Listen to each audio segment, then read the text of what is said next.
naannoo Affaaritti dirooniiwwan Jibuutii irraa ergamuun lubbuu namoota nagahaa galaafatuun himame. Ashamaa harka fuunee kabajamtootaa fi jaallatamtoota hordoftoota qaroo miidiyaa oduu fi odeeffannoowwan keenya kan biyya keessaa fi biyya alaa qabannee isiniif dhiyaanneetiin jirra. Hanga xumuraattiin waliin akka turtan isin affeerram. Qaroo miidiyaa laayik, sheer, sabiskiraayib gochuun yaada keessan nu biraan gahuu hin dagatinaa.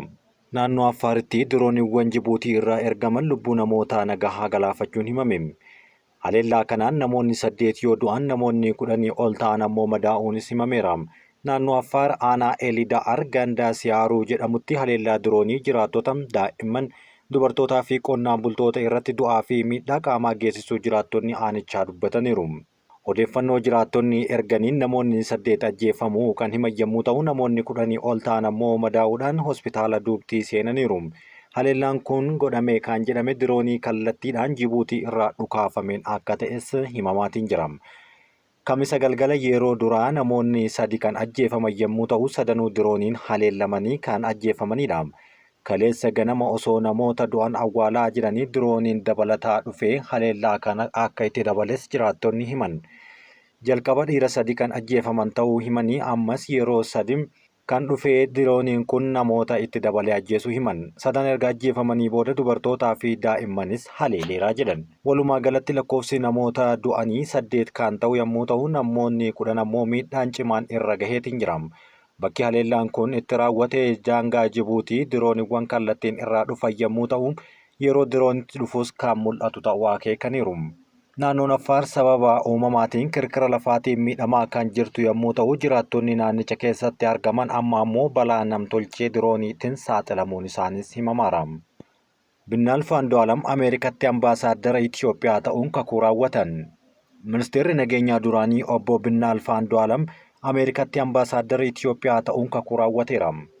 Binaalf ji'a sadaasaa darbe keessa kan muudaman yommuu ta'u guyyaa har'aa kakuu raawwachuun xalayaa muudama pirezidaantii Itiyoophiyaa Taayyee Asqasillaasee irraa fudhate. Pirezidaant Taayyee Asqasillaasee ergaa dabarsaniin uummataa fi mootummaa amanamummaadhaan akka tajaajilan obbo Binaalfin hubachiisaniiru. Ambaasaaddarichi ogummaa fi muuxannoowwan hojii isaanii kan raawwatan qajeelfamni kan itti kennamedha jechuunis kaasaniiru. Ministeerri dhimma alaa Geediyoon Ximaatiyoos hariiroo dippiloomaasii Itiyoophiyaa fi Ameerikaa waggaa 121 ol kan adeemaa ture yaadachiisuun obbo Binaalf dhimma dippiloomaasii lammummaa, diinagdee fi nageenya irratti dantaa Itiyoophiyaa eegsisuuf itti gaafatamummaa itti kennames akka bahu eeraniiru. Ambaasaaddarichi hariiroo biyyoota lamaanii guddisuu fi caalatti cimsuuf akka hojjetus waadaa galuun kakate. Dadaritti balaa tiraafikaa mudateen lubbuun namoota cidhaa galanii 3 darbuun himame. Godina Harargee Bahaa magaalaa Dadaritti balaa tiraafikaa mudateen lubbuun namoota cidhaa galan 3 darbuu qajeelchi poolisii godinichaa beeksiseera. Balichi konkolaataa Ayisuuzuu aanaa Dadar irraa gara magaalaa Qobbootti imalaa ture karaarraa maquun mudachuun kan himame yommuu ta'u balichaan namoonni cidhaa irraa galan 3 battalumatti lubbuun isaanii yoo dhabamu namoota 5 irra miidhaan qaamaa cimaan qaqqabuu qajeelchi poolisii godina Harargee Bahaa itti gaafatamaan kutaa kominikeeshinii fi miidiyaa gargaarsaa Inspektar Kaasiyyeen himaniiru. Ka'umsi balichaas halkan ariitiin konkolaachisuu irraa kan madde ta'uu eeruu isaanii keessatti dubbatan. Waldhibdee fi ibsi namoota siyaasaa fi waraana Tigraay gidduutti uumamaa jiru naannoo kanatti hawaasatti rakkoo akka uumaa jiru jiraattonni himaniiru. Naannoo Tigraay waraana miidhaa guddaa geessiserraa bayyanachuuf carraaqaa jiraattus hooggansa paartii ijoo naannichaa gidduu waldhibdeen ji'ootaaf ture cimee uummatatti yaaddoo buuseera. Waldhibdeen hooggantoota siyaasaa TPLF gidduu ture hanga ministeera muummee Itiyoophiyaa Dr. Abiyyi Ahmad bira gahuutti kan gahe yommuu ta'u haa ta'u malee qondaaltota waraanaa Tigraay ji'ootaaf gar tokkotti osoo hin calalamin kan turan yommuu ta'u torbee tarte garuu gartuu TPLF Dr. Dabratsiyoon Gabramikaa'eliin hoogganamu deeggarsa kennuu hordofee naannicha keessatti yaaddoon dabalataa uumameera. Qondaaltonni waraanaa gartuu TPLF yaa'ii waliigalaa godhate jedhee garuu gartuun obbo Geetachoo Raddaa fi boortiin filannoo fudhatama akka dhabsiises deeggara kana kennaniiru. Bulchiinsa yeroo naannoo Tigraay dura taa'aa itti aanaa TPLF obbo Geetachoo Raddaa hoogganamu akka deebi'ee hundaa'uu gaafataniiru. Gaafiin qondaaltota waraanaa kun bulchiinsa yeroo obbo Geetachoo Raddaan hoogganamu waliin muddamni akka cimus sababa ta'eera. Kana hordofee bakkeewwan naannichaa garagaraatti qaama tokkoon deeggaramuun yookaan mormuun hiriirri taasifamuu kan itti fufe ta'uu himama. Waldhabdeen hooggantoota siyaasaa TPLF gidduutti uumamee fi qondaaltonni waraanaa immoo gartuun tokko deeggaruu isaanii uummata gidduutti qoodinsi akka dhufu taasisa jedhama. Jiraattonni waldhabdee namoota siyaasaa gidduu qondaaltonni waraanaa seenan ilaalchisee haalichi gara walitti bu'iinsaatti geessuu akka malu yaaddoo qabanis himaniiru. Guyyoota muraasa dura gartuun Dr. Dabratsiyoon Gabramikaa'eliin hoogganamuun hidhattoota 5 waliin ta'uun raadiyoo FM magaalaa Maqaleetti argamu to'achuuf yaalii taasisee ture. Ejjennoo qondaaltota waraanaa hiriira deeggarsaa fi mormii taasifame dabalatee waan ta'uuf deemu kan isaan yaaddessee jiraattonni tarkaanfii of eeggannoo akka fudhatanis himamaatiin jira. Wantoota bu'uuraa bitachuu, mallaqa baankii baafachuu akkasumas kan gara magaalaa Finfinneetti fi naannoo biraatti imala akeekuu mul'achaa jiraachuus jiraattonni miidiyaa BBC'tti himaniiru. Jiraattonni magaalaa Maqalee akka dubbatanitti torbee darbeerraa eegalee namoonni baay'een maallaqa baankiidhaa qaban baafachuu eegalaniiru jedhan. Baankii keessaas mallaqni guddaan bahaa akka jiru kan himan yommuu ta'u jiraattonni kunneen kana hordofee baankiiwwan hamma tokko baasuu birrii 50,000 hanga 10,000tti gadi xiqqeessaniiru jedhan. Waraana waggaa 2 tureen gartuu hawaasaa miidhaman keessaa tokko kan ta'an dargaggoonni gara Finfinneetti deemuuf yaadan akka qabanis himaniiru. Jiraattonni wantoota jireenyaaf isaan barbaachisu waan bitaa jiraniif guyyoota muraasa darban daballiin gatii mul'achuus kaa'ameera. Waraana kana dura taateen naannoo Tigraay naannolee Itoophiyaa biroo irraa adda cituun meeshaalee garaagaraa akka hin galle dhoorkamaa kan turan yommuu ta'u rakkoo guddaaf saaxilamuun yaadachiisuun rakkoon wal fakkaataan akka isaan hin mudanne meeshaalee garaagaraa bitanii ol kaa'aa jiraachuu jiraattonni rakkoo qaban himataa jiru. Namoonni hedduun jireenya harkaa gara afaanii akka jiraatanii fi kan baankii qabanis birrii 10,000 ol baasuun akka hin danda'amne duubatti deebi'anii kan himaran. Akkuma kutaalee Itoophiyaa biroo keessatti mudate Tigraayittis hanqinni boba'aa fi geejjibaa daballiin gatii guddaan uumameera kan ta'e yommuu ta'u waldhabdee geggeessitoota TPLF gidduutti uumameen geggeessitoonni humnoota naannichaa garii tokko looguuf bifa fakkaatuun dhiheenya kana ibsa erga kennanii booda jiraattonni yaaddoo keessa galuuf meeshaalee irratti daballiin gatii baay'ee ol ka'uu himaniiru. Boba'aan liitiriin tokko birrii 300 galeera kan jedhan kanaan dura bajaajiidhaan si'a tokko yeroo deemnu kanaan dura birrii 30 kaffalaa turre jedhan jiraattonni naannoo sanii. Yeroo ammaa kana garuu birrii 30 irraa gara birrii 50tti akka ol guddates dubbatamaa jira.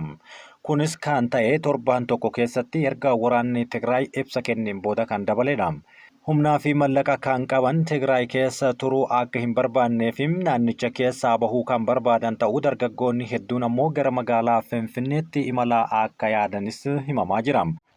Jiraattonni magaalaa Maqalee tokko akka himanitti namoonni hedduun gara Finfinneetti godaanaa akka jiranii fi kanarraa kan ka'e balallii wal hanqatee guyyootaaf eeggachuun dirqama ta'aa jiraachuus dubbateera. Goolama siyaasaa dhalatee fi yaaddoo uummanni keessa jiru akka carraatti fayyadamuun daldaaltonni bu'aa hin malle argachuu barbaadan meeshaalee hanqina dhiheessii hin qabne irratti illee gatii isaa akka dabalaa jiranis dubbatama. Garee TPLF bakka lamatti hirame gidduutti muddamni uumamee jiraattotatti yaaddoo hamaa keessa kan galche yommuu ta'u geggeessitoonni TPLF siyaasa isaanii mariin furachuu osoo hin taane deeggartoota garee isaanii waammachuudhaan hanga hiriira walirratti baasuutti gahaniiru. Oduun kun kan argame BBC irraahi. Itiyoophiyaan hariiroo Kuubaa waliin qabdu cimsitee akka itti fuftu himte. Itiyoophiyaan hariiroo Kuubaa waliin qabdu cimsuuf itti fufuudhaaf mana maree bakka bu'oota uummataatti qindeessaan koree dhaabbii hariiroo alaa fi dhimma nageenyaa Dr. Diimaa Nagahoo ibsa godhaniiru. Dr. Diimaa Nagahoon jila paarlaamaa Kuubaa simatanii waliin mari'ataniiru. Marii isaaniitiin hariiroo uummataa fi paarlaamaa Kuubaa fi Itiyoophiyaa caalmatti kan hojjetan ta'uu himan. Itiyoophiyaan paarlaamaa Kuubaa paarlaamaa biyyoota biroo waliin hariiroo qabu cimsachuuf tattaaffii taasisaa jiru akka deeggartu eeraniiru. Biyyoonni lamaan damee fayyaa, hawaasummaa fi raayyaa ittisaa irratti tumsaa fi hariiroo yeroo dheeraa akka qabanis yaadachiisan.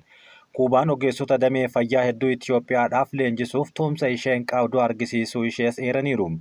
Itti gaafatamaan jila paarlaamaa Kuubaa Yuudii Maarsees akka dubbatanitti Kuubaan tumsa yeroo dheeraa Itiyoophiyaa waliin qabdu cimsitee kana fuuldurattis akka itti fuftu ragaa bahaniiru. Odeeffannoon mana maree bakka bu'oota uummataa irraa argame akka mul'isutti biyyoonni lamaan hariiroo gara dheeraa qaban cimsanii kan itti fufan fedhii qabaachuu himaniiru.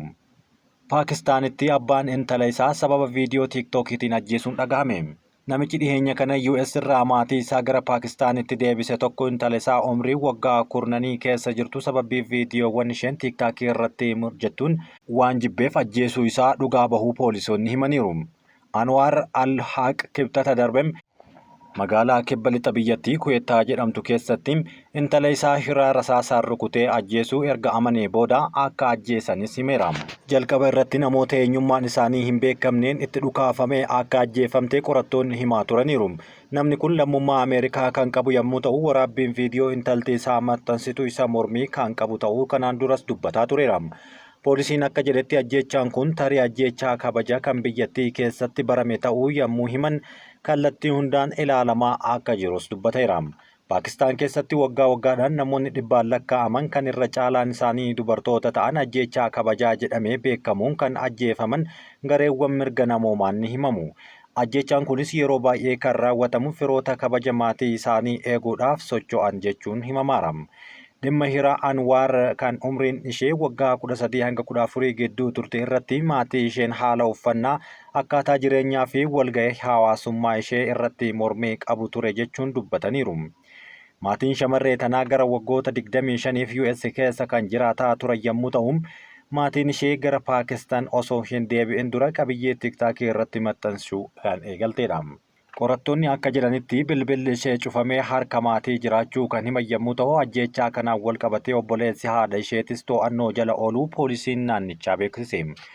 Ajjeechaan kunis kabaja maatiitiif kan raawwatame ta'uu isaa akka hin oolle balleessaan yoo irratti argame namtichi kun hidhaa umrii guutuutiin adabamuu mala jedhaniiru.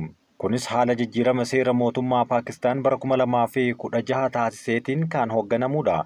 Isaan dura yoo maatii miidhamaatiin dhiifamni taasifameef hanga dheerina hidhaa isaa kan hir'isu ta'a.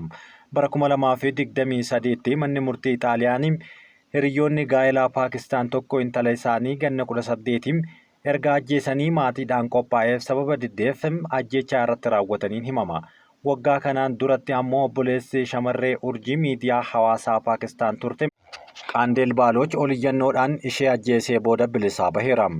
Isa dura sababbii intalti beekamtuun sun maatii isaatiif salphina fiddeef jedhamaan ajjeechaa bara 2016tti mudate raawwachuu amanuu isaatti hidhaa umrii guutuu itti murtaa'e. Ameerikaatti balaa xiyyaaraan sadaffaan mudate.